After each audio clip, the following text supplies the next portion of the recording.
Welcome to Mojo TV. బులెటిన్ల ముందుగా headlines.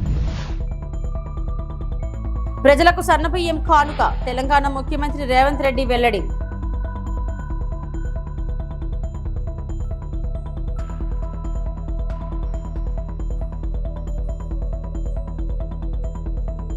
P4 తో పేదల జీవితాల్లో వెలుగులు డిప్యూటీ సీఎం పవన్ కళ్యాణ్.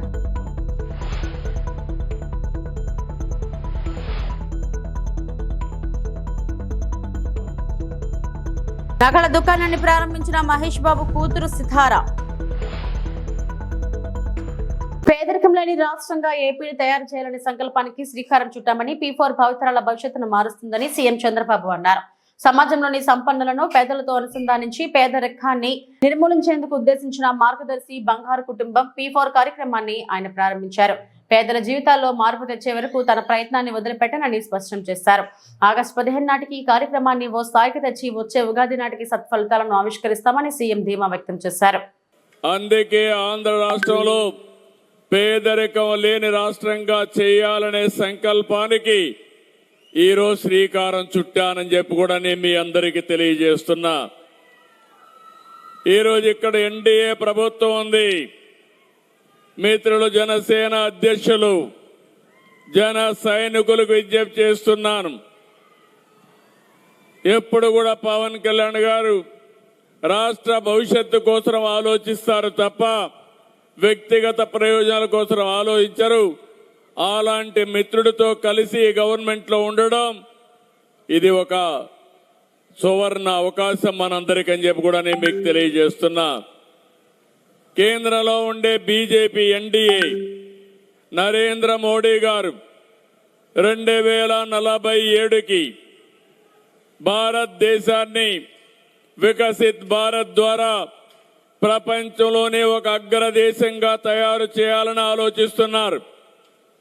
ఆయనకి ఇలాంటి కార్యక్రమాలు చేయడం అంటే ఒక పట్టుదల. దేశం కోసం ఎలాంటి కార్యక్రమాలు చేయడానికైనా ముందుకొచ్చే వ్యక్తి. అలాంటి వ్యక్తి దేశానికి సరైన సమయంలో సరైన ప్రధానమంత్రి ఉండడం మనందరి అదృష్టం అని చెప్పి మరొకసారి మీ అందరికీ విజ్ఞప్తి చేస్తున్నాను. ఇలాంటి అవకాశం మళ్లీ రాదు. నన్ను గురించి నేను ఎక్కువగా చెప్పవలసిన అవసరం లేదు. మీకైతే ఈ సందర్భంగా చెప్పవలసిన అవసరం ఉంది. 1978లో ఎమ్మెల్యే అయ్యాను. 47 సంవత్సరాలైంది. ఇంకొక 3 సంవత్సరాలైతే 50 సంవత్సరాలు అవుతుంది. 5 దశాబ్దాలుగా నన్ను ఆదరించారంటే, అప్పుడు ఇప్పుడు అదే ప్రేమ చూపించారంటే నా జీవితం మీకు అంకితం తప్ప నాకు ఎలాంటి కోరికలే లేవని చెప్పి మరొకసారి విజ్ఞప్తి చేస్తున్నా. గత ప్రభుత్వం పారిశ్రామికవేత్తల నుంచి వాటాలు అడిగితే కూటమి ప్రభుత్వం పేదలకు వాటా పంచమంటుందని ఉప ముఖ్యమంత్రి పవన్ కళ్యాణ్ అన్నారు. P4 కార్యక్రమానికి శ్రీకారం చుట్టిన సీఎం చంద్రబాబుకు హ్యాట్స్ ఆఫ్ చెప్పిన ఆయన పేదల జీవితాల్లో వెలుగులు వస్తాయని ఆకాంక్షించారు. సీఎంతో కలిసి జీరో ప్రాపర్టీ P4 లో లోగోను ఆవిష్కరించారు. ఆయనే గనుక ఈ రోజున అధికారంలో గనుక ముఖ్యమంత్రిగా లేకపోయి ఉంటే ఈ రోజున P4 పాలసీ జీరో పావర్టీ బయటకు వచ్చేది కాదు. ఈ రోజున అప్పుల్లో కూరుకుపోతున్న రాష్ట్రాన్ని దిశానిర్దేశం చేస్తే దాన్ని బయటపడగి వేయగలిగే సత్తా ఉన్న శక్తి సరిపోయేది ఇంకెవరికీ కాదు. అందుకని మనస్ఫూర్తిగా కూటమికి ఎన్డీఏ కూటమి నాయకులుగా, తెలుగుదేశం జాతీయ పార్టీ అధ్యక్షులుగా సమర్థవంతంగా కష్టాల్లో ఉన్న రాష్ట్రాన్ని మా అందరికీ మార్గదర్శకత్వం వహిస్తూ ముందుని నడిపిస్తున్న శ్రీ గౌరవనీయులు శ్రీ ముఖ్యమంత్రి శ్రీ నారా చంద్రబాబు నాయుడు గారికి ప్రత్యేకంగా ధన్యవాదాలు, కృతజ్ఞతలు, నమస్కారాలు తెలియజేసుకుంటాను. నాకేమనిపిస్తుంటే P4 అంటే డబ్బులు ఇచ్చేయడం, అందరికీ ఒక ఆలోచన ఉంటుందేమో. P4 అనేది చాలా చాలా కీలకమైనది. ఇది ప్రభుత్వం ఉంటుంది, పబ్లిక్ ఉంటుంది, అలాగే ప్రైవేట్ వ్యక్తులు ఉంటారు. అలాగే ఇవన్నీ ఇంతమంది కలిస్తేనే పార్ట్నర్షిప్. ఇది ఇప్పుడు మనకి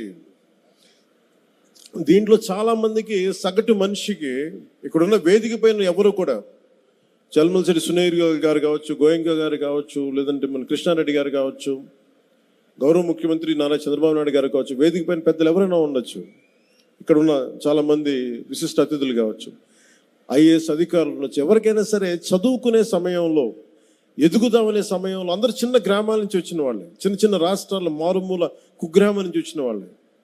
కానీ వాళ్ళకి ఏముంటుందంటే ఎవరో ఒకరు సలహా ఇచ్చేవాడు కావాలి. ఏదైనా నాకు అవుదాం, ఏదన్నా నా జీవితం మెరుగుపడాలి అంటే సలహాలు ఇచ్చేవాళ్ళు కావాలి. అది ఒకసారి మాట అవ్వచ్చు, లేదంటే ఒకసారి ఒక చిన్నపాటి ధన సహాయం కావచ్చు, లేదంటే చిన్నపాటి ఒక మాట సహాయం కావచ్చు. ఇవన్నీ వ్యక్తులుగా అందరం చేస్తాం.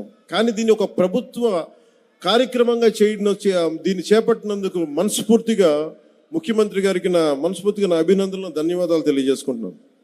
రేషన్ కార్డుదారులకు సన్నబియ్యం పంపిణీ పథకం ఎన్ని తరాల మారినా చరిత్రలో నిలిచిపోతుందని తెలంగాణ ముఖ్యమంత్రి రేవంత్ రెడ్డి వెల్లడించారు. సూర్యాపేట జిల్లా హుజూర్ నగర్ లో సన్నబియ్యం పంపిణీ పథకాన్ని సీఎం ప్రారంభించారు. శ్రీమంతులు తినే సన్నబియ్యం పేదలు సైతం ఆరగించే రోజులు వచ్చాయని వెల్లడించారు. ఈ పథకాన్ని భవిష్యత్తులో ఎవరు రద్దు చేసే సాహసం చేయరని స్పష్టం చేశారు. వరి వేస్తే ఉరేనని గత పాలకులు బెదిరిస్తే క్వింటాకు 500 రూపాయల బోనస్ ఇచ్చి మరీ తమ ప్రభుత్వం కొనుగోలు చేసిందని తెలిపారు. 15 నెలల్లోనే దాదాపు హామీలను నెరవేర్చామన్న రేవంత్ బీఆర్ఎస్ పిల్లి శాపనార్థాలకు తన సంకల్పం చెక్కు చెదరదని స్పష్టం చేశారు.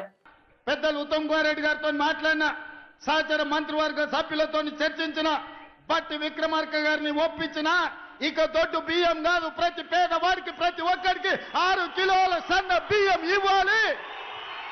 అందుకే ఆహార భద్రత చట్టాన్ని పార్లమెంటులో తెచ్చి పేదవాడికి తినడానికి అవసరమైన అన్ని వసతులు ఏర్పాటు చేయాలని ఆహార భద్రత చట్టం శ్రీమతి సోనియా గాంధీ గారు పార్లమెంటులో తెచ్చి పేదవాడి ఆకలి తీర్చడానికి సోనియమ్మ చట్టాలు చేసింది. ఏళ్ళు మేధావుల మన్నోళ్ళు, 80,000 పుస్తకాలు చదివినోళ్ళు, తెలంగాణ మూల మూలన నరాన నాకు తెలుసు ఎవరికి తెలుసు అని అడిగినోడు 10 ఏళ్ళలో ఎన్నడన్న సన్నబియ్యం పేదోళ్ళకి ఇవ్వాలని ఆలోచన చేసిండు. సోనియమ్మ చట్టాలు చేసింది. పెద్దలు చెప్పేటోళ్ళు, మా నాయనమ్మ చిన్నప్పుడు అనేది, భార్య జీతం చూస్తుంది, అమ్మ ఆకలి చూస్తుందని. 10 ఏళ్ళలో ఎన్నడన్న సన్నబియ్యం పేదోళ్ళకి ఇవ్వాలని ఆలోచన చేసిండా? మీరు ఒరేస్తే ఉరేసుకున్నట్టే అని మిమ్మల్ని భయపెట్టిండు. ఆయన ఫామ్ హౌస్లో 1000 ఎకరాల వరి పండించి, మిత్రులారా ఇది బాగా తెలంగాణ రైతాంగం వినాలి, ఆనాటి మాజీ ముఖ్యమంత్రి గారు ప్రజలకు విజ్ఞప్తి చేసిండు, మీరు వరి వేయొద్దు, మేము ఒట్లు కొనం, ఒకవేళ ఊరేసుకుంటే మీరు ఊరేసుకున్నట్టే అని. ఆయన చెప్పిందే నిజమైతే అదే సీజన్లో అదే పంటలో దాదాపుగా ఎర్రవల్లి ఆయన ఫామ్ హౌస్లో 1000 ఎకరాల ఒట్లు పంపిస్తే కావేరి సీడ్స్ అనే కంపెనీ 4,500 రూపాయలకు క్వింటాలు ఆయన ఫామ్ హౌస్లో పండించిన ఒట్లు కొన్నారు. మిత్రులారా, నేను ఇది అధికారికంగా ఆరోపణ చేస్తున్న వారి మీద. నేను అడుగుతున్న తెలంగాణ రైతాంగాన్ని, మనం పండించిన ఒట్లు 2,000 కొనేటోడు దిక్కు లేదు, రైతులు ఊరేసుకుంటుంటే ఒట్లు కొనక చంద్రశేఖరరావు గారు ఫామ్ హౌస్లో పండించిన ఒట్లు 4,500 రూపాయలకు క్వింటాల్ కొన్నారంటే అవి ఒడ్లా లేకపోతే అందులో బంగారం పండుతుందా అని నేను అడుగుతున్నా. దొరగారి ఫామ్ హౌస్లో పండితే 4,500కు అమ్ముకుంటాడు, మన దళితులు గిరిజనులు పండిస్తే వడ్లు కొనేటోడే లేడు. అందుకే నేను ఉత్తమ్ కుమార్ రెడ్డి గారు, బట్టి విక్రమార్క గారు ఆలోచన చేసినాం, చర్చించినాం. ఎంత ఖర్చైనా పర్వాలేదు, ఎన్ని కోట్లైనా పర్వాలేదు, పేదలు పండించిన ప్రతి చివరి గింజ వరకు ప్రభుత్వమే కొంటుంది. సన్న ఒట్లు పండిస్తే 500 బోనస్ ఇస్తామని చెప్పి నిర్ణయించి ఇవాళ 500 రూపాయల బోనస్ ఇస్తున్నాం. పశ్చిమ గోదావరి జిల్లా పాలకొల్లు 76 లక్షలతో 4 వార్డుల్లో అభివృద్ధి పనులకు శంకుస్థాపన చేసిన మంత్రి రామనాయుడు. పాలకొల్లు పట్టణంలో 27, 28, 18 వార్డుల్లో 76 లక్షలతో సిమెంట్ రహదారులు, డ్రైన్లు, కల్వర్ట్ నిర్మాణ పనులకు మంత్రి రామనాయుడు శంకుస్థాపన చేశారు. ముందుగా కూటమి నాయకులు వార్డులు మహిళలతో కలిసి భూమి పూజ జరిపి కొబ్బరికాయలు కొట్టారు. ఆయా వార్డుల్లో చేపట్టబోయే పనులను పరిశీలించారు. అభివృద్ధి పనుల శంకుస్థాపన శిలాఫలకాలు ఆవిష్కరించారు. మంత్రి రామనాయుడుకు ప్రజలు ఘన స్వాగతం పలికారు.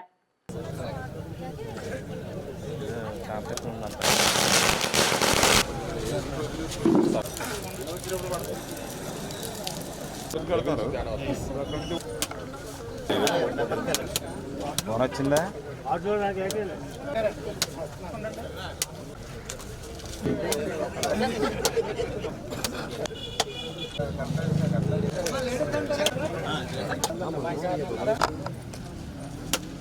ములుగు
జిల్లా సన్నాహక సమావేశానికి హాజరైన మంత్రి సీతక్క జై బాపు, జై భీమ్, జై నందిధాన్ అభియాన్ ములుగు జిల్లా సన్నాహక సమావేశం జిల్లా కాంగ్రెస్ కమిటీ, ములుగు తెలంగాణ రాష్ట్ర పంచాయతీ శాఖ మంత్రివర్యులు, స్త్రీ శిశు సంక్షేమ శాఖ, బాలి నీటి పారుదల శాఖ, ములుగు నియోజకవర్గం శాసనసభ్యులు, ములుగు ఎమ్మెల్యే ఆదివాసీ ముద్దుబిడ్డ దనిసరి అనసూయ సీతక్క క్యాంప్ ఆఫీసులో కాంగ్రెస్ ముఖ్య కార్యకర్తల సమావేశం జరిగింది.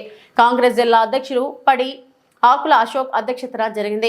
ఈ కార్యక్రమానికి ముఖ్య అతిథిగా ఇచ్చేసిన తెలంగాణ రాష్ట్ర ప్రధాన కార్యదర్శి, ములుగు ఇన్ఛార్జ్ కైలాష్, తెలంగాణ రాష్ట్ర పంచాయతీ శాఖ మంత్రివర్యులు డాక్టర్ దనసరి అనసూయ సీతక్క సమావేశంలో ప్రతి ఒక్కరూ కాంగ్రెస్ పార్టీ కట్టుబడి పనిచేయాలని, స్థానిక సంస్థ ఎన్నికలకు, ఎంపీటీసీ, జెడ్పీటీసీ ఎన్నికలకు కాంగ్రెస్ పార్టీ కట్టుబడి పనిచేయాలని, ప్రతి ఊరు గ్రామ గ్రామాన జై బాపు, జై భీమ్, జై నందిదాన్, జై అభియాన్ కార్యక్రమం జరుపుకోవాలని అన్నారు. కార్యక్రమంలో పాల్గొన్నవారు కాంగ్రెస్ పార్టీ జిల్లా అధ్యక్షులు పైడి ఆకుల అశోక్, తెలంగాణ రాష్ట్ర ప్రధాన కార్యదర్శి, ములుగు జిల్లా ఇన్ఛార్జ్ అధ్యక్షులు Kailash, Congress party ST cell అధ్యక్షులు గుమ్మడి సోమయ్య తదితరులు పాల్గొన్నారు.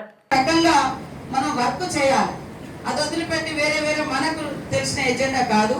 మన ఎన్నికలలో ఓట్ల ముందు ఎవరెవరికి ఏ ఊర్లలో ఏమేమి ఒప్పుకున్నామో అవి కొన్ని ఒకటైనా చేసుకుంటూ పోవాలి. దాని మీద మీరు దృష్టి పెట్టినప్పుడే గ్రామం మీద మీకు కొంత పట్టున్నట్టుంటది.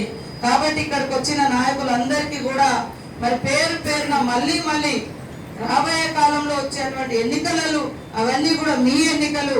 మేము ఎంత కష్టపడ్డా కూడా మీ మీద కూడా మంచి అభిప్రాయం లేకుంటే, నువ్వు అధికారంలో ఉండి కూడా వాళ్ళ పనులు పట్టించుకోకుంటే, వాళ్ళకి అందుబాటులో ఉండకుంటే వాళ్ళు ఎవరు కూడా మరి మనల్ని దగ్గరికి రానియరు. కాబట్టి ఈరోజు మనం ఒక్కసారి గ్రామాల్లోకి తిరగాలనేటువంటి, అదే విధంగా మరి గాంధీ గారి సిద్ధాంతం, అంబేద్కర్ గారి సిద్ధాంతం, రాజ్యాంగం యొక్క విలువ, రాజ్యాంగం యొక్క పటిష్టమైనటువంటి కార్యక్రమాన్ని ప్రజలకు తెలియజేయాల్సిన అవసరం వచ్చింది.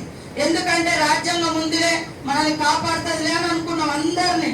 కానీ ఈరోజు దాన్ని తీసేయాలన్నటువంటి కుట్రలో భాగంగానే ఇవాళ కొట్లాటలు పెట్టించుడు, లేకుంటే ఇది కూల్చమనడు, అది పేల్చమనడు, ఇట్లాంటివన్నీ కూడా ప్రభువులు ఎప్పుడు కూడా రాజులను ఒకే రకంగా చూసారు. అంటే పాలకుడు ప్రజాస్వామ్యంలో ఇక్కడ ఊర్ల మధ్య వాళ్ళ కొట్లాట ఉండొచ్చు, వాళ్ళిద్దరి మధ్య పంచాయతీ ఉండొచ్చు. కానీ మరి పరిపాలించేటోడు ఎవరైనా రాష్ట్రాన్ని, దేశాన్ని ఈ జనాల మధ్య శిక్ష పెట్టాలని చూస్తారా? జనాలందరూ శాంతిగా ఉంటేనే ఆ రాజ్యం శాంతిగా ఉంటుంది. కానీ ఇక్కడ పాలకులు, బీజేపీ నాయకులు దేశంలో విభజన తీసుకురావాలి, విద్వేషం తీసుకురావాలి, అదే పనిగా ప్రచారం చేస్తారు. అరే ఈ దేవుడి మీద ఇట్లా, ఆ దేవుడు అట్లా, ఈ దేవుడు ఇట్లా, దేవుడిని అడ్డం పెడతారు. అరే దేవుడు గుడిలో ఉంటాడు, భక్తి గుండెల్లో ఉంటది. కానీ రాజకీయ ఎజెండా మీద ఎవరైనా పెట్టుకుంటారా? రాజకీయ జెండా మీద పెట్టుకొని మాది దేవుని ఎజెండా అని చెప్తారా? ఇక్కడ 100 మంది 1000 మంది ఉన్నా కూడా ఒక్కొక్కరు ఒక్కొక్క దేవుని మొక్కుతారు. ఒక్కటే దేవుడు కావాలని కూడా తీసుకొస్తారు. అది తప్పు. మన ఊళ్ళలో చిన్నప్పుడు మైసమ్మను, పోషమ్మను, దుర్గమ్మను, ఎల్లమ్మను, ఇవన్నీ మన ఊరు దేవతలు, గ్రామ దేవతలు ఘనంగా పూజించుకునేది. కానీ రాను ఎటో పోతున్నాం. మన తాత ముత్తాతలు ఇచ్చిన వారసత్వం, అవి మన సంస్కృతి, మన ఆచారాలు, మన గోత్రాలు, మన సూత్రాలు, అవి ఎట్లుంటాయో ఇవి కూడా మనతో ఉండాలి. కానీ దేవతలను కూడా ఈ దేవుడు మా దేవుడు కాదు, ఆ దేవుడు మావాడు అది ఇట్లా కూడా కొంతమంది తీసుకొచ్చి రుద్దుతున్నారు. కాబట్టి అది కరెక్ట్ కాదు. నీ నమ్మకం, నీ విశ్వాసం, నీ భక్తి, నీకు ఒక దేవుని మొక్కుతావు, నీకు మంచిగా అనిపిస్తుంది, ఆ దేవుడికి నువ్వు భక్తుడు అవుతావు తప్ప వాళ్ళు చెప్పిన దేవుళ్ళే మొక్కాలంటే ఎట్లా? ఇట్లా ఇవన్నీ కూడా కొత్త విధానాలను తీసుకొచ్చి 10 ఏళ్లలో బీజేపీ హయాంలో ఏమి ప్రజలకు ఒరిగింది లేదు.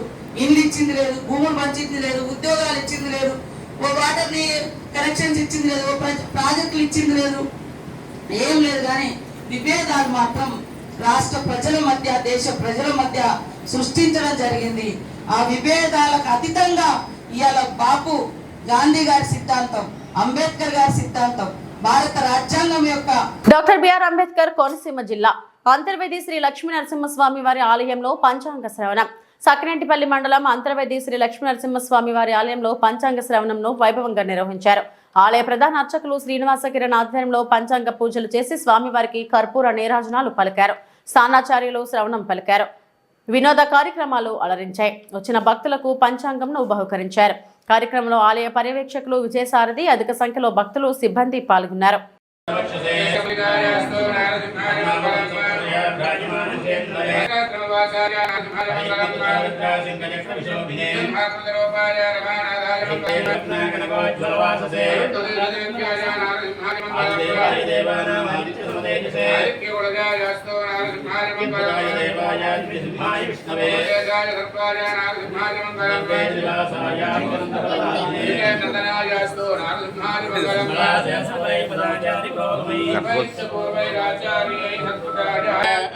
అనంతరాయాయ సర్వస్థామవతిరాత్రవుత్తమమహత్వంజయతి నారాయణాయ విద్మహే వాసుదేవాయ ధీమహి విష్ణు ప్రచోదయాత్ గణకాయ విద్మహే తేజోకృష్ణాయ ధీమహి నారసింహ ప్రచోదయాత్ మహాదేవ్యై చ విద్మహే విష్ణుపత్న్యై చ ధీమహి లక్ష్మీ ప్రచోదయాత్ అక్షరాయ విద్మహే సర్వసిద్ధ్యై చ ధీమహి ధరా ప్రచోదయాత్ సర్వనాయ విద్మహే మహాకాంజాభ్యామి చోర్భేత కృష్ణావతార వాదారి గోపతోశాంతిరస్తోరాయ రాష్ట్రగ్రామే మానాచార్య శివబాజి వర్గర్గం అస్మిన్గ్రామే సుభిక్షమోదో శ్రీగ్రామోయంతరధాన్యామృగస్య సుసమస్తమంగళానుసంతో దేవేశస్య విరాజమానోపసేవాగ్రహారస్యరామిత్రాణాకరాజ్యాం ప్రభూరం శ్రీమత్యానివాసనాధరణం దత్తం నమస్సారిణాం ఆశీర్వాదమహంకరో విద్యాత్ బ్రహ్మఘోషాప్రియే బ్రహ్మఘోషే భవతు సరాజ్య సార్వభౌమో భవతు శ్రీభూషణేత శ్రీలక్ష్మీ నమస్వామినే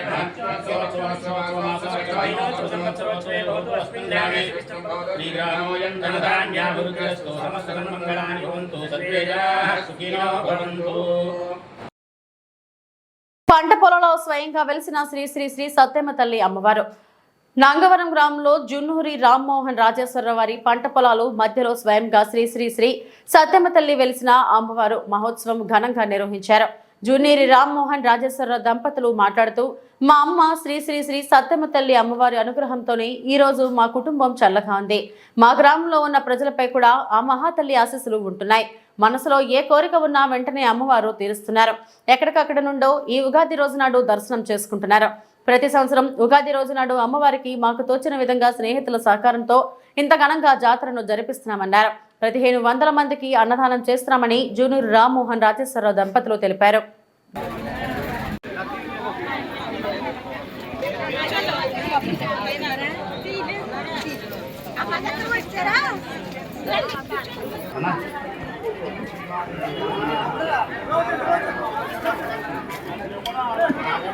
రామారావు గారి పొలంలో ఒక 40-50 సంవత్సరాల క్రితం ఒక వేప చెట్టు ఉండేది. జనాలందరికీ స్లోగా నమ్మకాలు కలిగి వాళ్ళు పూజలు చేయడం మొదలు పెట్టారు. తర్వాత మేము కూడా రియలైజ్ అయ్యి మేము కూడా పూజలు పెట్టి అలా డెవలప్ చేస్తూ ఉన్నాం. ఒక 20 సంవత్సరాల నుంచి ప్రతి సంవత్సరం ఉగాదికి మేము భోజనాలు పెట్టడం అనేది అన్న సంతర్పణ మొదలు పెట్టాం. అది దినదిన అభివృద్ధి చెంది ఇప్పుడు ఈ స్థాయికి చేరుకుంది. ఒక గుడి స్వయంగా వెళ్ళడం అనేది జరిగింది. అప్పటి నుంచి కూడా మాకు నమ్మకం కలిగి సత్యమ్మ అమ్మవారు ఇక్కడ ఉన్నారని సంవత్సరం 20 మంది నుంచి స్టార్ట్ చేసి ఇవాళ 1500 మంది వరకు జనంలో నమ్మకం రావడం జరిగింది. అదే విధంగా ఎవరి దగ్గర ఏమీ ఆశించకుండా మాకు తోచిన రీతిలో ఈ ఆలయం నిర్మించడం అనేది జరిగింది. కోరిన కోరికలు తీర్చే కల్పవల్లి శ్రీ సత్యమ్మ అమ్మవారు జనాల్లో కూడా ఆవిడ సత్యాన్ని నిరూపించుకుంటూ ఈ రోజు ఈ రకంగా ఈ ఆలయం అనేది నిర్మించడం జరిగింది. అదే కాకుండా జనాల్లో కూడా ఆవిడ సత్యాన్ని నిరూపించుకుని అందరూ కోరిన కోరికలు నెరవేర్చి కల్పబలిలా రూపొందింది ఇక్కడ శ్రీ సత్యంతెల్ల అమ్మవారు. ఇలాగే ప్రతి సంవత్సరం కూడా మరెంతో ఆవిడ సత్యాలు నిరూపించుకుంటూ ఈ ఆలయాన్ని ఇంకా ముందుకు తీసుకెళ్లాలని అసలు వెనకాల నిలబడి నేను చేస్తున్నాను. ఆ టైంకి ఏం చేయాలనుకున్నా టైంకి డబ్బు వస్తుంది. అది ఎలాగ వస్తుందో ఎలాగ వెళ్తుందో నాకు తెలియదు. నాకు అనుకున్న పని అయితే జరుగుతుంది. మళ్ళీ జరగడం కూడా మాత్రమే కాదు, ఇంకా అందరూ ఇది ఇలాగే జరుగుతుంది. మళ్ళీ అది అయిపోయిన తర్వాత డబ్బు ఎలా వచ్చింది ఎలాగెళ్ళింది అనేది కూడా నాకు తెలియదు. చాలా మంది నమ్మకం ఉందని చాలా మంది కోరుతారు. ఇక్కడ క్రిస్టియన్స్ కూడా చాలా మంది ఇక్కడ ప్రసాదం తినకపోయినా కూడా ఈవిడ మీద నమ్మకం ఉంది, వాళ్ళకి కనిపిస్తుందని. అలా నాకైతే కనిపించలేదు అనుకోండి. రాత్రి చిన్న చిన్న శబ్దాలు వినిపించినాయి కానీ రాత్రి భయపడ్డం కానీ ఎప్పుడు నేను కనిపించలేదు. కానీ ఉందనే నా నమ్మకం, ఉందనే నమ్మకాన్ని కాదు. చాలా మంది కోరికలు దీన్ని ఎక్కడెక్కడి నుంచో వస్తారండి. పాలకొల్లు నుంచి కూడా వచ్చి, హైదరాబాద్ నుంచి కూడా 2-3 వచ్చి వాళ్ళ పెళ్లిళ్ళు జరిగితే చీరలు పెట్టడం కూడా జరిగింది. ఈవేళ కూడా వచ్చారు ఎక్కడి నుంచి. ఆ నమ్మకాన్ని బట్టి వాళ్ళు అన్నిసార్లు వస్తున్నారు. అదండి విషయం. ఒక 40-50 సంవత్సరాల క్రితం ఒక వేప చెట్టు ఉండేది. జనాలందరికీ స్లోగా నమ్మకాలు కలిగి వాళ్ళు పూజలు చేయడం మొదలు పెట్టారు. తర్వాత మేము కూడా రియలైజ్ అయ్యి మేము కూడా పూజలు పెట్టి అలా డెవలప్ చేస్తూ ఉన్నాం. ఒక 20 సంవత్సరాల నుంచి ప్రతి సంవత్సరం ఉగాదికి మేము భోజనాలు పెట్టడం అనేది అన్న సంతర్పణ మొదలు పెట్టాం. అది దినదిన అభివృద్ధి చెంది ఇప్పుడు ఈ స్థాయికి చేరుకుంది. ఒక గుడిలాగా మేము కట్టడం జరిగింది. మొదట్లో 20-30 మంది, ఇప్పుడు 1000-15 మంది, 100 వరకు వస్తున్నారు. సో నేను కూడా కుటుంబం కూడా మాకు కూడా ఎన్నో కోరికలు నెరవేరినాయి. నర్సీపట్నంలో T20 టోర్నమెంట్ ప్రారంభం. టీడీపీ రాష్ట్ర ప్రధాన కార్యదర్శి చింతకాయల విజయ్ నర్సీపట్నం శివపురం కాలేజ్ గ్రౌండ్స్ లో నిర్వహిస్తున్న Narsipatnam premier league season 1 T20 cricket tournament ను ప్రారంభించారు. ముందుగా కొబ్బరికాయ కొట్టి క్రికెట్ పిచ్ ను ప్రారంభించిన అనంతరం టాస్ వేసి తొలి బంత్ ని ఆడి టోర్నమెంట్ ను ఉత్సాహంగా ప్రారంభించారు. ఈ సందర్భంగా చింతకాయల విజయ్ మాట్లాడుతూ 2018లో ఇదే మైదానంలో 110 టీములతో భారీ టోర్నమెంట్ డే అండ్ నైట్ మ్యాచ్లుగా నిర్వహించిన విషయాన్ని గుర్తు చేసుకున్నారు. ప్రతి టీం కు డ్రెస్ కోడ్ తో పాటు క్రికెట్ కిట్ ను కూడా అందజేస్తున్నట్లు వివరించారు. ఆటను స్పోర్టివ్ గా తీసుకోవాలని, గెలుపోవటంలో సహజమని, ఎటువంటి గొడవలు లేకుండా స్నేహపూర్వకంగా ఆడాలని ఆయన సూచించారు. టోర్నమెంట్ ని ఆర్గనైజ్ చేసాం 2018లో. దాని తర్వాత మళ్ళీ ఈ గ్రౌండ్కి రావడం మొదటిసారి అండి. అప్పుడు మధ్యలో నేను రాలేదు అసలు. కానీ అప్పుడు ఏంటంటే ఇంట్రెస్ట్ చూపెట్టి నర్సీపట్నం యువకులనే ఇన్వాల్వ్ చేయాలని చెప్పి 18 అంటే సుమారుగా ఇప్పటికి 7 సంవత్సరాలు అయింది. 7 సంవత్సరాల ముందు కుర్రోళ్ళందరూ నా దగ్గరికి వచ్చి టోర్నమెంట్ చాలా రోజులు అయిపోయింది నర్సీపట్నంలో పెట్టంటే నేను ఎంత ఇంట్రెస్ట్ తీసుకున్నానంటే వరంగల్, కరీంనగర్ నుంచి ఫ్లడ్ లైట్స్ తెప్పించాను. ఆ రోజుల్లో ఫ్లడ్ లైట్స్ తెప్పించి నైట్ 9 o'clock 10 o'clockకి 9-10కి ఇక్కడ గేమ్ ఆడిపించిన రోజులు కూడా నాకు ఉన్నాయి.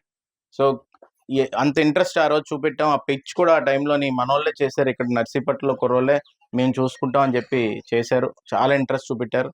అయితే దాంట్లో ఒక రికార్డ్ ఏంటంటే సుమారుగా 110 పంచాయతీలు ఉన్నాయి మన నియోజకవర్గం. 110 టీములతో ఆడిపించాను. 110 టీములు అంటే సుమారుగా నాకు 2 నెలలు పట్టింది మ్యాచెస్ ఆర్గనైజ్ చేయడం. మండల్ వైజ్ ఆర్గనైజ్ చేశారు. మండల్ వైజ్లో మళ్ళీ పిచ్చులు పెట్టాం. మళ్ళీ పెట్టి 110 టీములకి 110 కిట్లు నేను ఆ రోజుల్లో ఇవ్వడం జరిగింది. ఆ రోజు చాలా ప్రొఫెషనల్గా ముందుకు నడిపించడానికి ఏకైక కారణం ఏంటంటే నేను ఈ రోజు కూడా మళ్ళీ అది గుర్తు చేస్తున్నాను. నేను ఆ రోజు చెప్పాను, కానీ ఆ క్రికెట్ మ్యాచ్ని గొడవలు ఆడుకోవడానికో లేకపోతే జస్ట్ ఆకతాయిగా తీసుకున్నారు తప్ప నేను వాళ్ళు పొలిటికల్గా ఆలోచించారు. నేనేమో మనస్ఫూర్తిగా చేశాను. ఆ రోజు నేను ఒకటే చెప్పింది ఏంటంటే ఏ పోలీస్ స్టేషన్కి వెళ్ళినా ఎక్కడికి వెళ్ళినా ఎక్కువ శ్రీకాకుళం ఎస్ఐస్ కనబడుతున్నారు. సో శ్రీకాకుళంలో కాదు నర్సీపట్నంలో కూడా పోలీస్ డిపార్ట్మెంట్కి కానీ, రైల్వేకి కానీ, ఆర్మీకి కానీ వెళ్ళి కనబడాలి. ఎక్కడ పడితే అక్కడ మన నర్సీపట్నం కుర్రోళ్ళు కూడా ఉండాలని చెప్పి ఇక్కడ పుట్టిన వ్యక్తిగా నాకు కూడా ఒక ఆశ ఎప్పటి నుంచో ఉంది. దానికి నేను ఏంటంటే స్పోర్ట్స్ ఎంకరేజ్ చేస్తే దాంట్లోని వాళ్ళు కొంచెం పైకి రావడం వల్ల ఆ గవర్నమెంట్ జాబ్స్ ఆటోమేటిక్గా వస్తాయి కదా అనే భావన ఎప్పుడు నాకు ఉండేది. ఆ రోజు నేను క్రికెట్ మ్యాచ్ స్టార్ట్ చేసిన ఓపెనింగ్ స్పీచ్ కూడా నేను ఇదే చెప్పాను. ఏం చెప్పానంటే మీరు ఇప్పుడు ఇప్పుడు మాకు మన స్టేషన్ ఉంది. స్టేషన్కి వెళ్ళినట్టు మీకు శ్రీకాకుళం ఎస్ఐ ఇమీడియట్ కనబడతాడు. మీరు ఏ స్టేషన్కి వెళ్ళండి, మీరు శ్రీకాకుళం వాళ్ళు ఉంటారు. ఎందుకు ఉంటారంటే వాళ్ళు ఫస్ట్ నుంచి కూడా ఆ ఊర్లోనే ఒక టీం ఫామ్ అవుతారు. ఓకే, మనం ఒక స్పోర్ట్స్ని ఒకటి ఎంచుకుంటారు. వాలీబాల్కి వెళ్తారు, లేకపోతే బాస్కెట్బాల్కి వెళ్తారు, లేకపోతే క్రికెట్కి వెళ్తారు. వెళ్ళి ఏం చేస్తారంటే నెక్స్ట్ స్థాయి ఏం చేస్తారంటే డిగ్రీ చదువుతారు, ఆంధ్ర యూనివర్సిటీకి వెళ్తారు. ఆంధ్ర యూనివర్సిటీ నుంచి వాళ్ళకి ఒక ప్రోటోకాల్ ఉంటుంది, పుట్టినప్పటి నుంచి ఒక ప్రోటోకాల్ పెట్టుకుంటారు. ఏంటంటే నేను ఖచ్చితంగా ఎస్ఐఎల్ తీరాలి, తర్వాత నేను డిఎస్పి అవ్వాలి అని పెట్టుకొని దాని టార్గెట్ పెట్టుకొని స్పోర్ట్స్ ఆడతారు. ఆడిన తర్వాత ఖచ్చితంగా వాళ్ళు ఎస్ఐ అవుతారు. వాళ్ళ కుటుంబానికి కూడా గౌరవం ఉంటుంది, వాళ్ళ ఫ్యామిలీస్ గౌరవం ఆ టౌన్లో కూడా రే మనోడరా అని చెప్పుకునే స్థితి కూడా. అలాగా ఇప్పుడు ఒక ఎస్ఐ గారు మనకి ఎదురుపల్లి నాతవరం నుంచి అప్పుడు నేను చెప్పుకుంటే ఇప్పుడు ఆయన ఎస్ఐ అయ్యాడు. ఆయనేమో ఇంకో గ్రామాల్లో ఉన్నారు. ఆయన ఎప్పుడు వచ్చి కలుస్తుంటారు, సార్ మా ఆ టైంలో మీరు అందరూ ఎంకరేజ్ చేశారని. అలా కానీ మన రాష్ట్ర వ్యాప్తంగా కూడా మన వాళ్ళు అనేవాళ్ళు ముందుకెళ్తే బాగుంటుందని ఇక్కడ పుట్టిన వ్యక్తిగా నాకు ఒక ఆశ ఉంది. మధు గారు వచ్చారా? హైదరాబాద్ పంచకోటలోని ఓ నగల దుకాణాన్ని సితారా లాంఛనంగా ప్రారంభించారు. కార్యక్రమంలో నమ్రత శిరోద్కర్ కూడా పాల్గొన్నారు.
ఇవి ఇప్పటివరకు నా బులెటిన్ అప్డేట్స్. నమస్తే.